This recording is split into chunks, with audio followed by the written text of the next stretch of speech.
மலை உச்சியில் சூரியன் சுட்டெரிக்கும் ஒரு வறண்ட நிலப்பரப்பு. அங்கே தனிமரம் என்று அழைக்கப்படும் ஒரு பிரம்மாண்டமான மரம் காய்ந்து இலைகள் உதிர்ந்து சோர்வுற்ற நிலையில் நிற்கிறது. அதன் கிளைகள் வளைந்து தனிமையில் வாடுவது போல காட்சியளிக்கின்றன. வானத்திலிருந்து சின்னஞ்சிறு சிட்டு என்ற பறவை, ஒரு சிட்டுக்குருவி, மிகுந்த களைப்புடன் பறந்து வருகிறது. சுற்றி வேறு எந்த பச்சை பசேல் இடமும் இல்லை. சிட்டு நம்பிக்கை இழந்து அந்த தனிமரம் மீது வந்து அமர முயற்சிக்கிறது. மரத்தின் காய்ந்த கிளைகளோ அதற்கு சௌகரியம் கொடுக்கவில்லை. தனிமரம் தனது காய்ந்த முகத்தை காட்டுகிறது. அதில் எந்த உணர்ச்சியும் இல்லை. சிட்டு சோர்ந்து போகவில்லை. நான் உன்னுடன் இருக்கிறேன் என்பது போல ஒரு தீர்மானத்துடன் அது எங்கிருந்தோ சேகரித்த ஒரு சொட்டு தண்ணீரை மிகுந்த பிரயத்தனத்துடன் கொண்டு வந்து மரத்தின் அடிப்பாகத்தில் உள்ள காய்ந்த வேரில் ஊற்றுகிறது. பிறகு ஒரு காய்ந்த கிளை மீது அமர்ந்து கவலைகளை மறந்தபடி உற்சாகமாக பாடத் தொடங்குகிறது.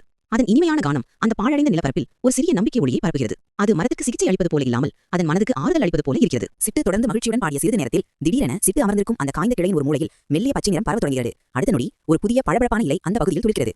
அந்த இலையின் நடுவே ஒரு சிறிய ஆனால் அழகான பூ மலர்கிறது. தனிமரம் மெதுவாக புன்னகைக்கத் தொடங்குகிறது. அதன் மொத்த உடல்நிலையும் மாறவில்லை என்றாலும் அதன் முகம் நம்பிக்கையுடனும் பாசத்துடனும் மலர்கிறது. சிட்டு பூத்த இலையின் அருகில் சென்று ஆனந்தமாக மீண்டும் பாடுகிறது. ஒரு சிறு நட்பு போதும், வறண்ட வாழ்வு கூட பூக்க.